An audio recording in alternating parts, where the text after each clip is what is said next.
Sabi ng karatula ni Ana Patricia Don, take according to your need. Kumuha ka ayon sa iyong pangangailangan. Nandyan yung kariton, nandyan ang mga grocery items, nandyan ang mga bigas. Pero sabi ng karatula, kumuha ka lang ayon sa iyong pangangailangan.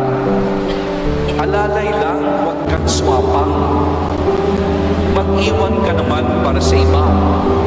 At mayroon pang biyayang darating sa mga susunod na araw. At lahat tayo'y makakatawid kung aalalayan natin ang isa't isa. Sa isang humiliya ni Pope Francis, sabi niya, at the end of our life, we will be judged on love. That is, on our concrete commitment to love and serve Jesus in our small